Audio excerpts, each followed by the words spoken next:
यहां के लोग अब बीआरएस के 9 वर्षों के शासन से परेशान हो चुके हैं, बीआरएस से मुक्ति चाहते हैं। यहां के लोग उस कांग्रेस से भी मुक्ति चाहते हैं जिसने 7 दशक तक सत्ता होने के बावजूद भी इस पूरे क्षेत्र का लगातार तिरस्कार किया। आपने सोचा था कि तेलंगाना की जनता की सरकार बनेगी, गरीबों की, किसानों की, कमजोर लोगों की सरकार बनेगी। केसीआर आए और एक परिवार की सरकार उन्होंने बनाई।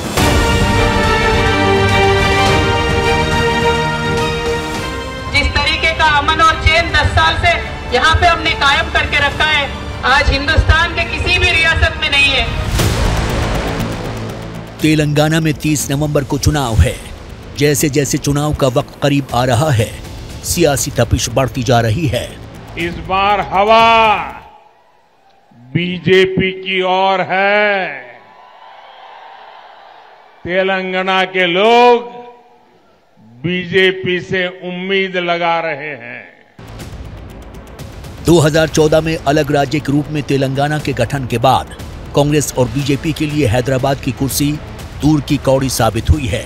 तेलंगाना में अब तक 2 बार चुनाव हुए हैं और दोनों ही केसीआर की नेतृत्व वाली बीआरएस सरकार बनाने में सफल रही है।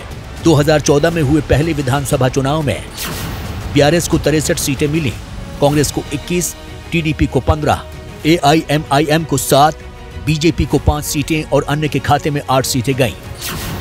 वहीं 2018 विधानसभा चुनाव में बीआरएस को 88, कांग्रेस को 19, एआईएमआईएम को 7, बीजेपी को 1 और अन्य के खाते में 4 सीटें आईं। यानी देश की दोनों ही बड़ी पार्टियों के लिए तेलंगाना की सत्ता का सफर तय करना आसान नहीं है। ऐसे में कांग्रेस हो या फिर बीजेपी, दोनों के निशाने पर तेलंगाना की सत्ता में काबिज बीआरएस है। केसीआर सरकार में करप्शन का मुद्दा बड़ा हो चला है। कांग्रेस पार्टी ने जमीन बांटने का काम किया था, गरीबों को हमने उनका हक, उनकी जमीन दी थी, और केसीआर ने धारिनी पोर्टल का बहाना बनाकर, कंप्यूटराइजेशन का बहाना बनाकर तेलंगाना की गरीब जनता से आपकी जमीन चोरी। बीआरएस का मतलब है भ्रष्टाचार, रिश्वतखोरी समिति, और यहाँ के नौजवानों के साथ, यहाँ के किसानों के साथ, यहाँ के महिलाओं के साथ बीआरएस आज यहाँ पर धोखा करने का कार्यकाल कर रही है। तेलंगाना में 119 विधानसभा सीटें हैं। इनमें से 45 विधानसभा सीट पर मुस्लिम समुदाय निर्णायक भूमिका में है। राज्य में मुस्लिम मतदाताओं की संख्या करीब 13% है। इसके अलावा मुस्लिम वोट बैंक की राजनीति करने वाले ओवैसी की पार्टी एआईएमआईएम 9 सीटों पर चुनाव लड़ रही है। बाकी सीटों पर बीआरएस का समर्थन कर रही है। माना जा रहा है तेलंगाना यही जातीय और धार्मिक समीकरण बीते 2 विधानसभा चुनावों में बीआरएस की जीत की कहानी लिखते आए हैं। ऐसे में तेलंगाना की चुनावी बिसात पर बीजेपी ने हिंदुत्व वाला कार्ड चल दिया है। दावा है अगर सरकार बनी तो राज्य में लागू 4% मुस्लिम आरक्षण खत्म किया जाएगा।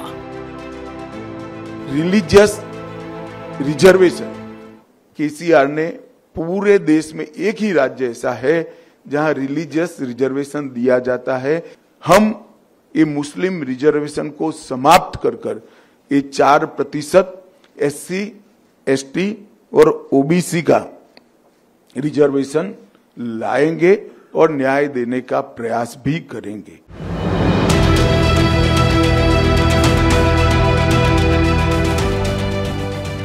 दरअसल बीजेपी दक्षिण भारत में एकमात्र राज्य कर्नाटक में अपनी सत्ता गंवा चुकी है। ऐसे में उसकी कोशिश तेलंगाना में उपस्थिति दर्ज कराने की है। हालांकि उसके लिए रास्ता उतना भी आसान नहीं है।